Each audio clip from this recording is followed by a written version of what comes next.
1. Come in, please. Step out of the rain. It had been raining for 3 straight days, and even the regular customers were staying away. On Thursday, Thomas had the idea of posting a sign on the doors of the museum. By Friday, several letters had blurred away, and the others were running toward the bottom of the page as though attempting a getaway. By Saturday afternoon, the note had turned into a sodden piece of pulp, and, driven by the winds into the gutter, was carted away on the underside of a busy man's leather-soled shoe. Thomas was bored. It was only April 20th, and he had already read all the books Mr. Dumfrey had bought for him for his birthday on April 2nd, including The Probability of Everything, which was nearly 1,000 pages long, and A Short History of Math, which was even longer. So he spent the morning in the attic playing Death Trap, a game of his own invention.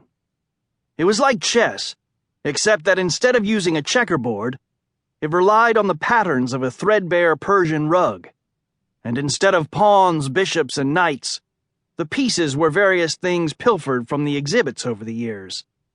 A baby kangaroo's foot, which could only jump spaces, a dented Roman coin that could only be spun or flipped, an old shark's jaw that didn't move but conquered pieces that came too close by swallowing them, a scorpion tail that paralyzed other players so they lost a turn, an armadillo toe that could be used by any player, depending on who was in possession of the armadillo's shell.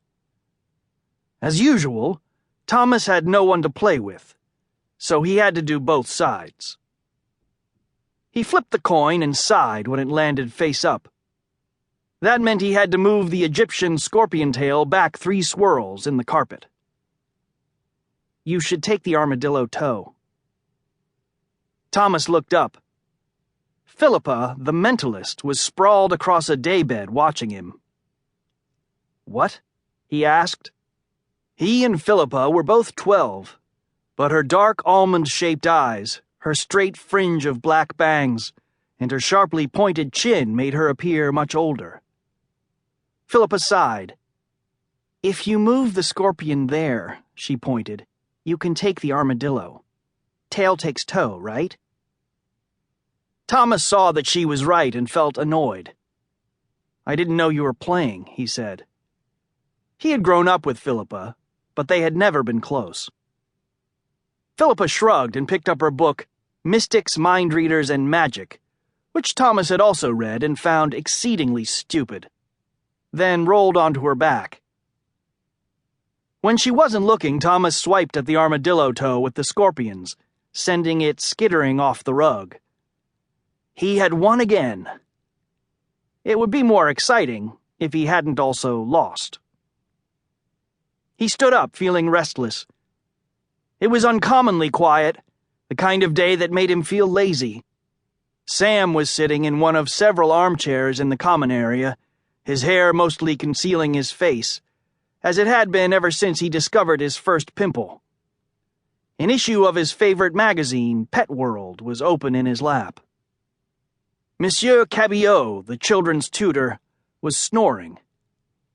Having exhausted himself earlier that day in an argument with Philippa over who was to blame for the 30 Years' War, he had promptly taken a nap on the sofa with a textbook covering his tiny head. Phoebe, the fat lady, had retreated to her bedroom.